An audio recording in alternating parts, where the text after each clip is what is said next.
The storm did not begin with a protest. It began with a pen, a single stroke of ink meant to be routine. The signing of Jamaica's National Gold Partnership Agreement was supposed to vanish quietly into the paperwork of progress. The cameras were ready, the speeches rehearsed, and the people distracted. Just another Monday morning in Kingston, where humidity weighs heavier than hope and contracts are signed before questions are asked. But something cracked beneath the surface. Before the ink could dry, a 56-page document appeared online, unsigned, untraceable, unstoppable. It revealed what few dared to whisper, that Jamaica's gold, a treasure buried in silence for generations, was being priced far below its worth, not measured in dollars, but in obedience. Section 14 read like a verdict written in the language of empire. Non-compliance will trigger credit downgrades, investment withdrawals, and diplomatic recalibration. In plain language, obey or be isolated.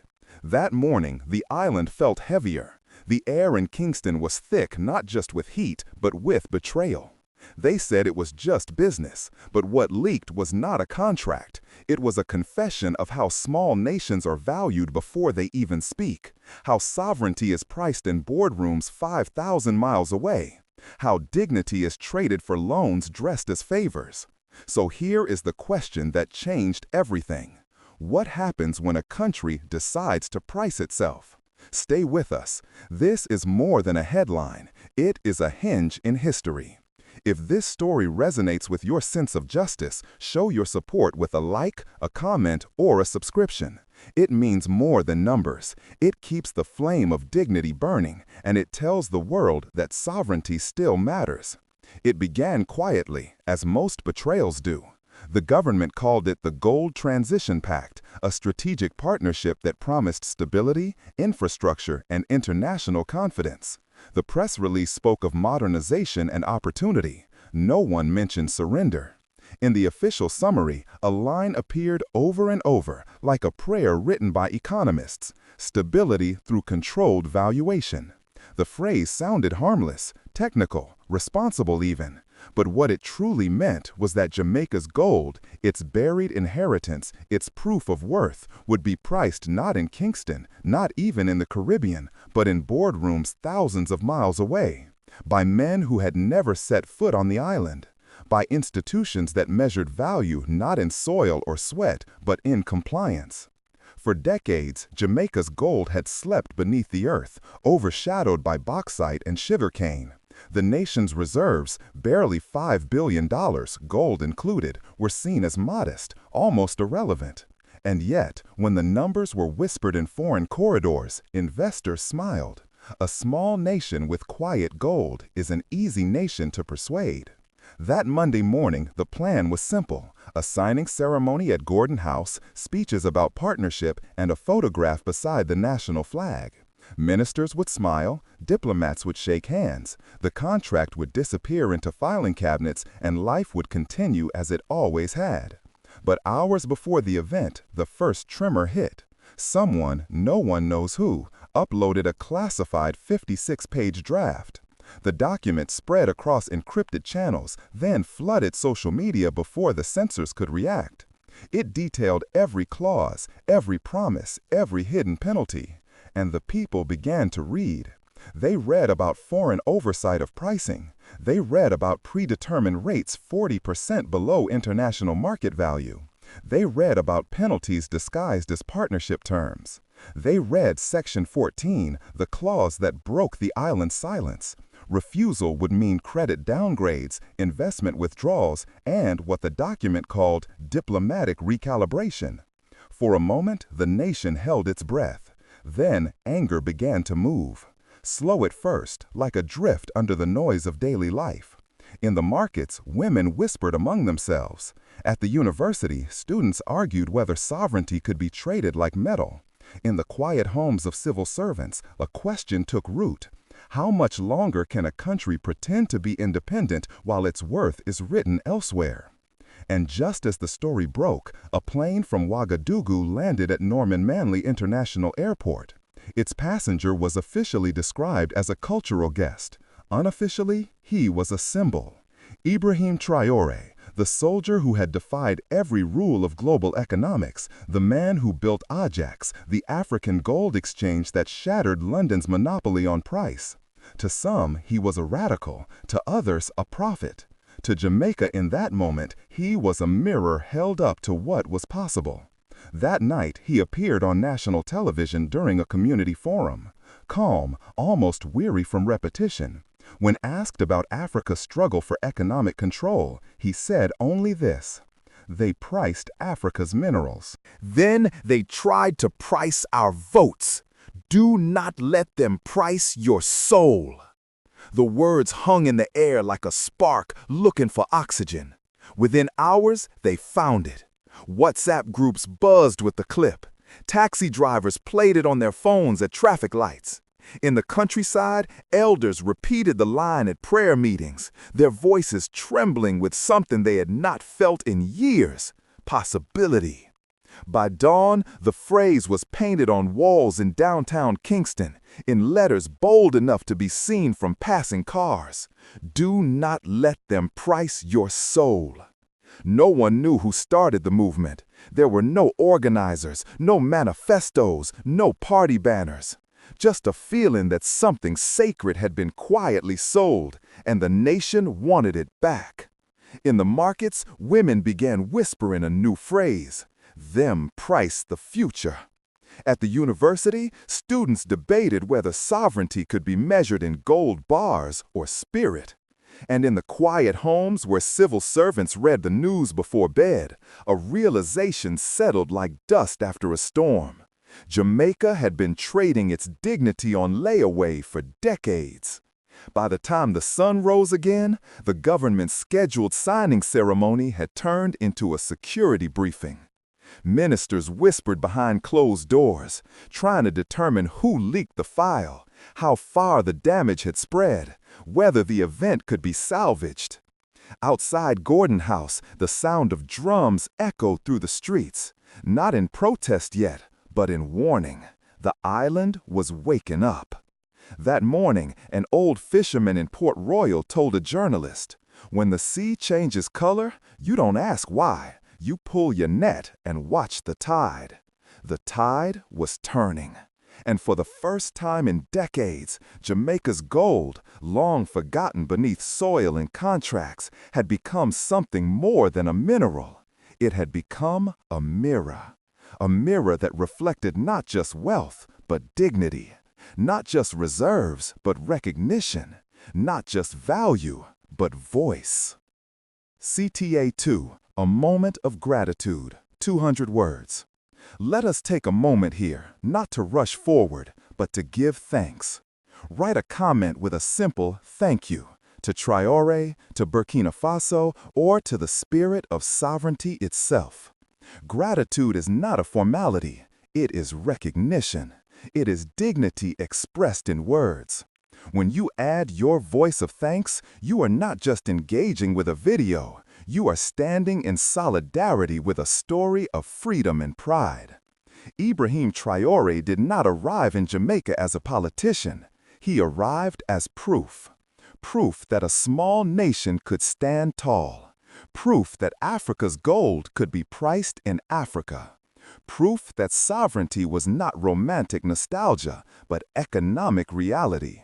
And Burkina Faso, a landlocked nation dismissed by the world, had become a beacon. So before we continue, take this pause.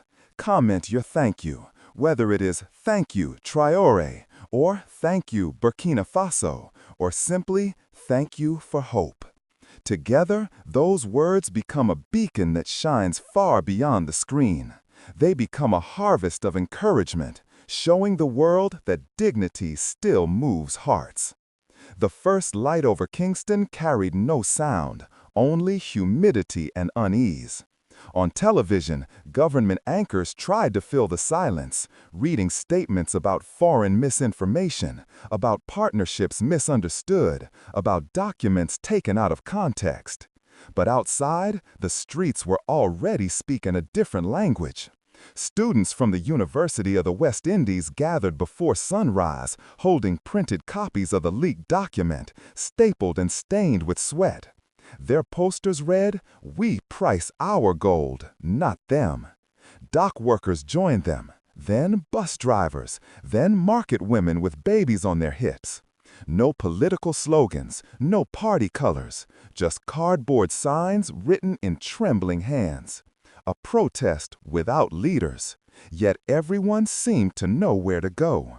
In downtown Kingston, a mother selling fruits by the curb turned her radio up. Traoré's voice replayed again and again. "Do not let them price your soul." She whispered the words to herself, then to her child, her eyes wet with something older than anger. "No one prices my child's future," she said. By mid-morning, the plaza before Gordon House was overflowing. Police lines hesitated. Even some officers refused orders to disperse the crowd, their eyes betraying the same conflict their families felt at home. Someone began to beat a drum, slow, steady, like the heartbeat of the island itself. An old Rastafarian elder climbed onto a pickup truck and shouted, his voice cracking with decades of restraint finally breaking free. "They took our sugar, they took our bauxite, and now they want the last thing that proves we are worth something, our gold." The crowd answered, "Not this time." The chants grew into rhythm, and rhythm became declaration. Across the island, the story took life. In rural Clarendon, elders gathered in churchyards, reading verses about stewardship and justice, their Bibles open to passages about inheritance and land. In the hills of St. Mary, miners who had never seen a bank account spoke of forming a cooperative. In Montego Bay, students broadcast live streams titled, "Who Owns Jamaica's Worth?" And the views climbed into the thousands, then tens of thousands. Within hours, the phrase, "We price our gold," was trending across the Caribbean. By evening, international journalists arrived expecting chaos. Instead, they found something quieter. A nation standing still, waiting to be heard.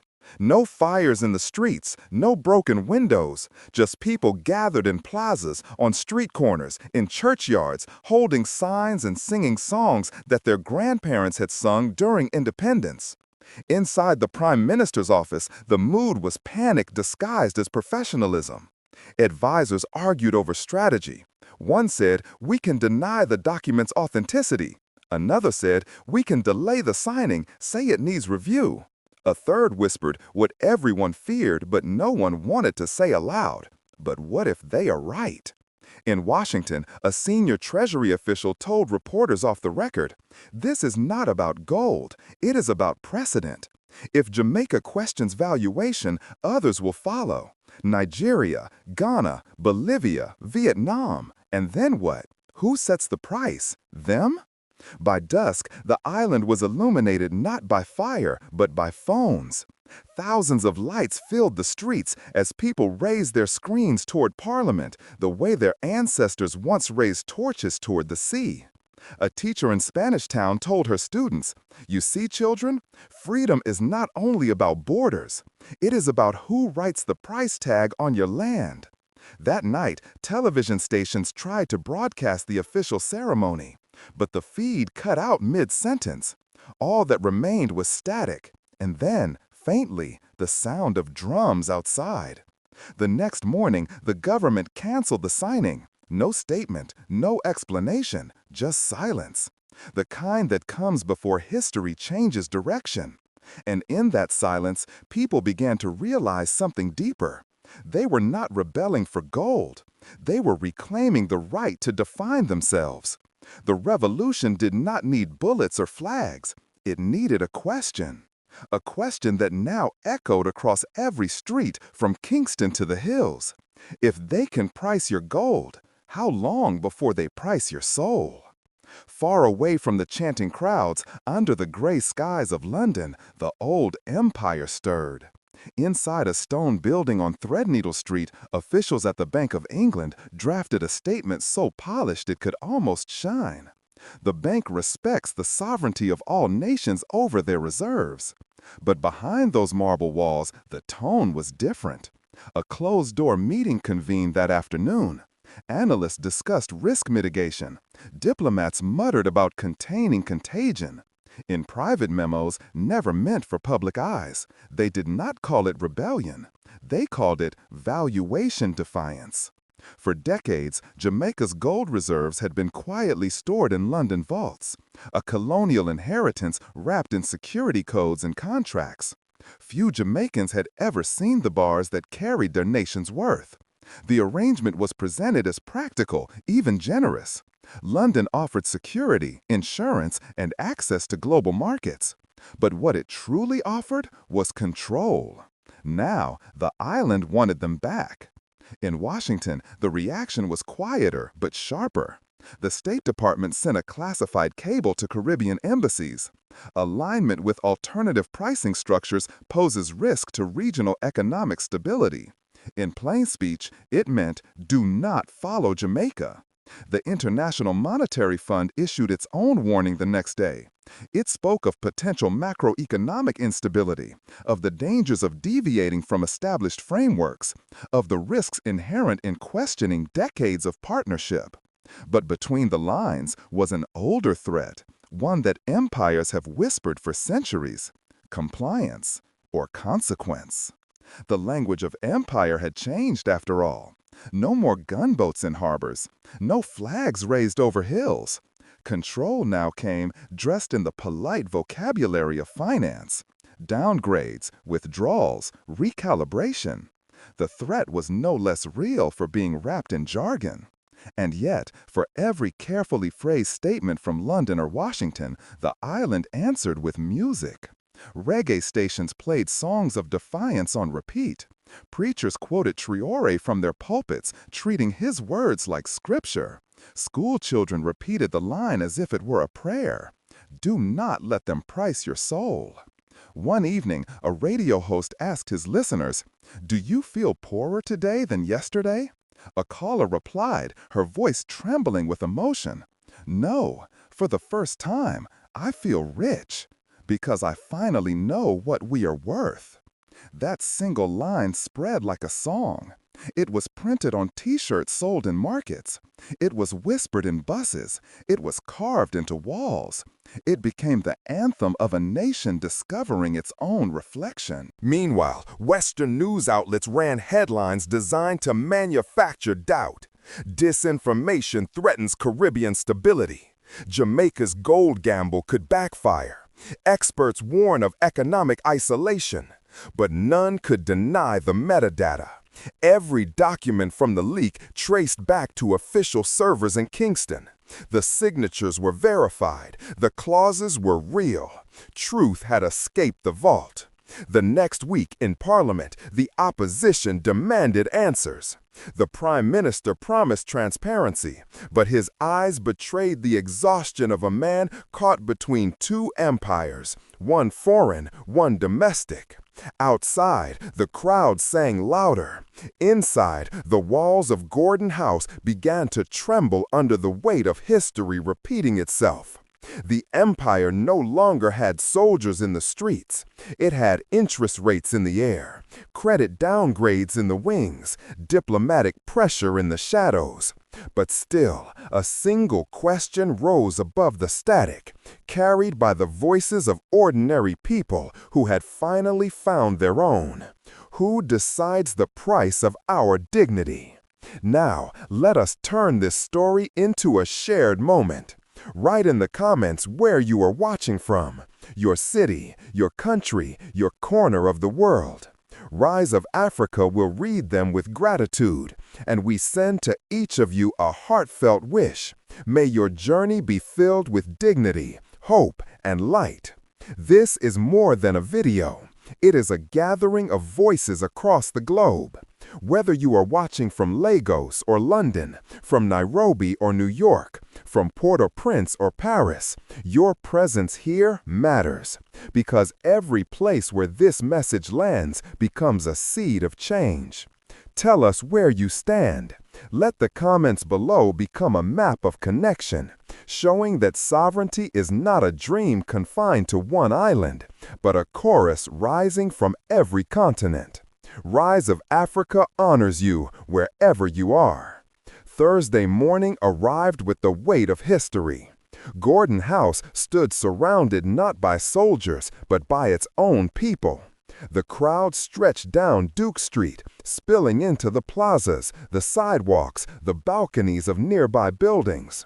The air trembled with the sound of drums and voices chanting in unison, "We price our worth.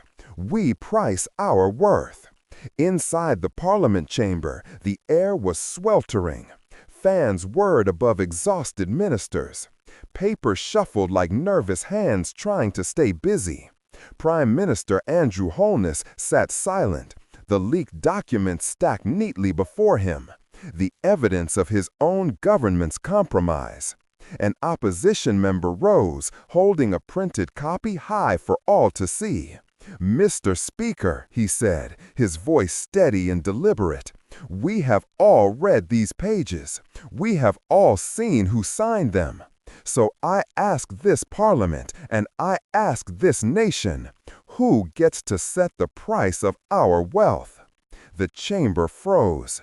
For a moment, even the camera seemed to stop moving.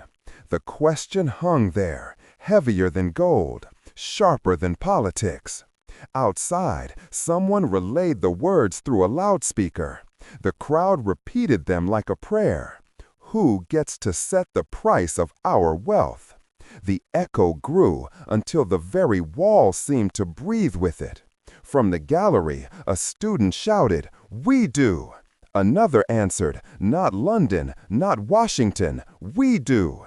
Security hesitated to intervene. Even the Speaker of the House let the chant continue, his gavel motionless in his hand. This was not disorder. This was democracy speaking in its oldest voice, the voice of people who refused to be silent. Holness looked down at his notes, the speech he had planned to give about cooperation and modernization, about the necessity of international partnership, about being realistic in a globalized world. The ink blurred before his eyes. He thought of the headlines awaiting him abroad, the calls from embassies, the promises made in private dinners with men in expensive suits. But he also thought of the words his grandmother once told him, her hands rough from decades of work. "Never sell the land that raised you." When he finally stood, the room fell silent again. He said only, "This agreement will not be signed today."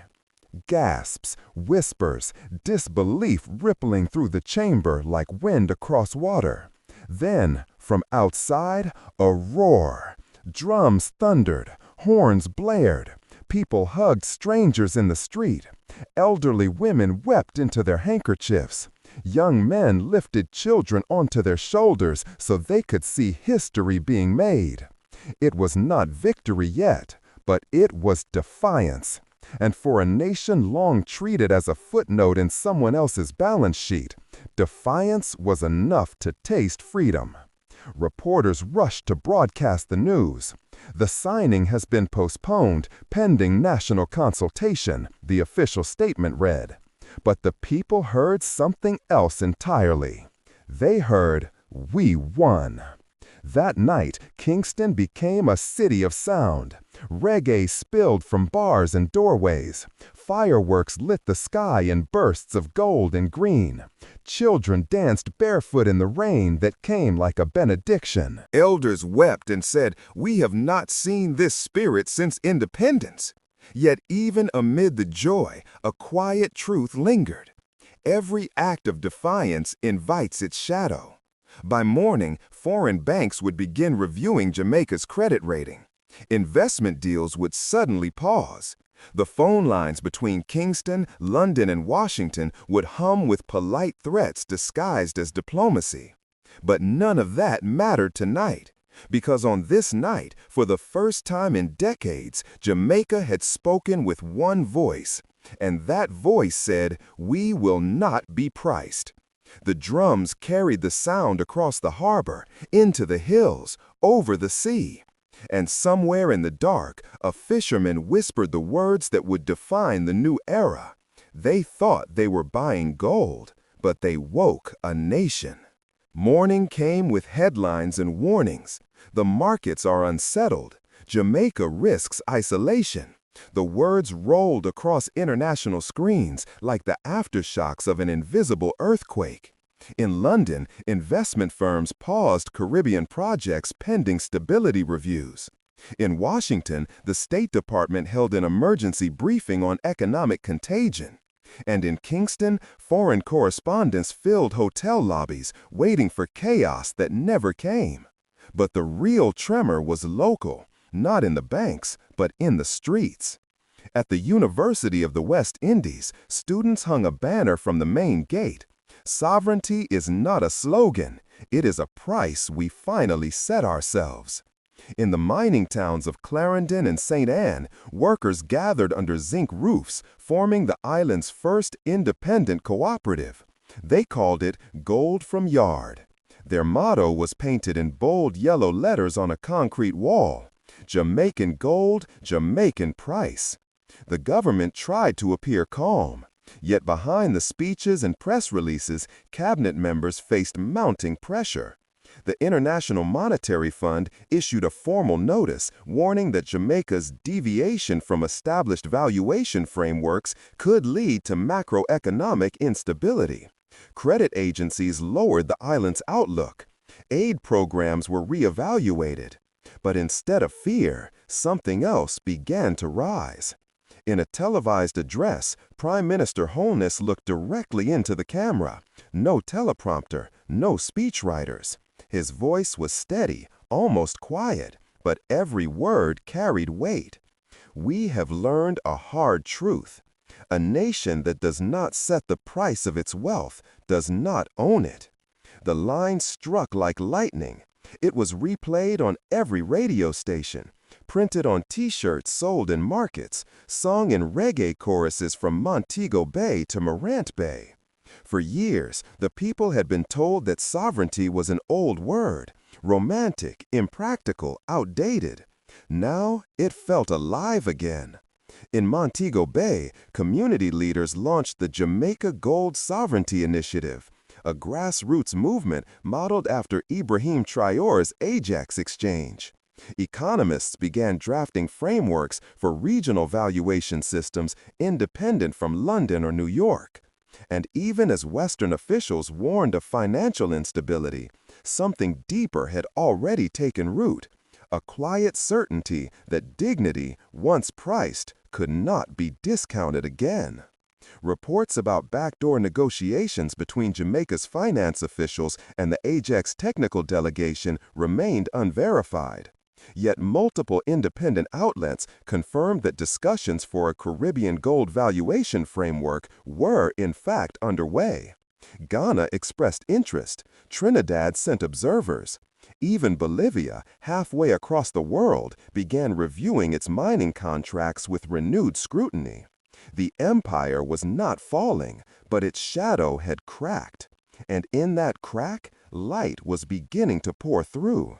Light that said, sovereignty is not granted, it is claimed. Worth is not assigned, it is declared. And a nation that knows its value cannot be bought at a discount. Somewhere in Ouagadougou, Ibrahim Traoré watched the news with quiet satisfaction. He did not need to speak. Burkina Faso had already shown the way. Now Jamaica was walking it, and soon others would follow. Dignity, once priced, could not be discounted again. Before we close, let us pause and remember something. What you have just heard is not simply an episode of history. It is a reminder that sovereignty, dignity, and hope are still alive, waiting to be claimed by those brave enough to stand. If this message has moved you, then subscribe to Rise of Africa, not because we ask for numbers, but because we are building a space where voices of independence are honored and where stories of pride continue to be told. This is not the end of the road. It is a seed planted in the soil of your heart.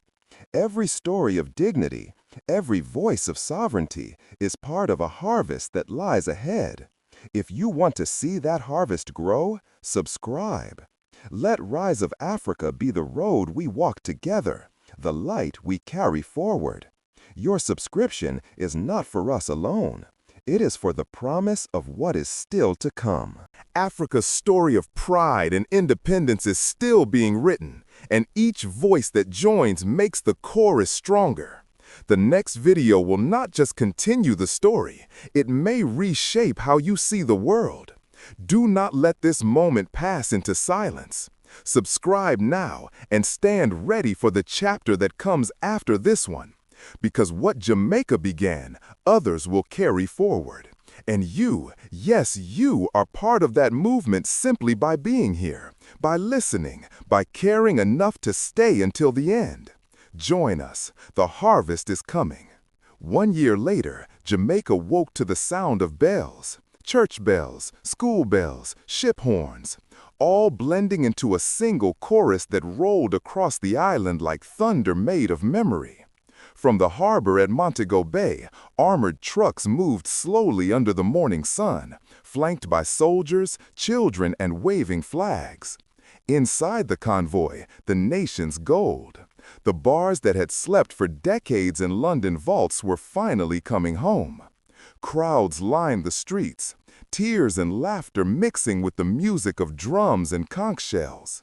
For many, this was more than history. It was healing. Prime Minister Holness stood at the new storage facility, his hand resting on the steel vault door. Cameras flashed, but his words were quiet. This gold belongs to Jamaicans, and from now on, so does its meaning. In that moment, something invisible shifted. The air itself seemed lighter, as if centuries of weight had been lifted from the island's chest. Abroad, reactions were swift. A London paper called the move reckless symbolism. A United States senator declared in a hearing, "What happened in Jamaica is not about gold. It is about control slipping through our fingers." But in Kingston, no one cared. Radio hosts played Bob Marley and Dennis Brown back to back. School children held cardboard signs that read, "If we define it, they cannot steal it." Across Africa, the Caribbean, and South America, the ripple grew. Bolivia announced a review of its mining contracts.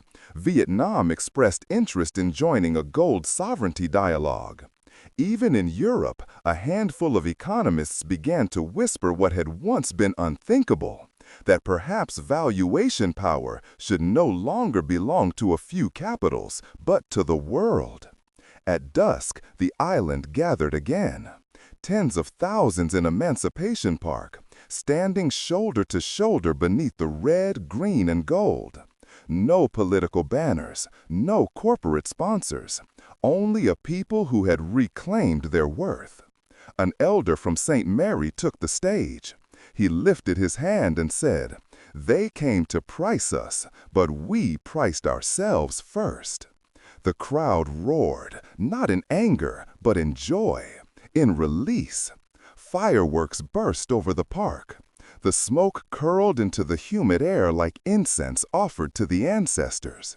And somewhere far away, in Ouagadougou, Ibrahim Traoré sent a message broadcast across the airwaves. "When we define our worth, they cannot steal it." Welcome, Jamaica, to the table of nations that price their own value. That night, the Caribbean was quiet, not silent, but peaceful, proud, awake. For the first time, the island's reflection in the world's mirror was its own. They called it gold, but in the end, it was never about gold. It was about the quiet arithmetic of dignity. How a nation weighs itself when the world insists on writing its price. For generations, Jamaica had been measured in exports, in debt, in loans, dressed as favors. But that year, the island changed the formula. A transaction into a testimony. When the first bar of gold touched Jamaican soil, it was not wealth returning home. It was memory. The memory of people who once labored without ownership, now standing before the world and saying, "We decide." Across the Caribbean, that echo still travels. Through reggae songs, through classrooms, through conversations whispered on verandas at dusk. It reminds each listener that value is not given, it is claimed. The newspapers will remember it as an economic story. Historians will call it a shift in global trade. But those who were there, the miners, the mothers, the students, will remember it as the day Jamaica stopped asking for permission to exist. Because when a people define their worth, no empire can discount them. So now the question belongs to all of us. If pricing is power, what happens when nations start valuing themselves?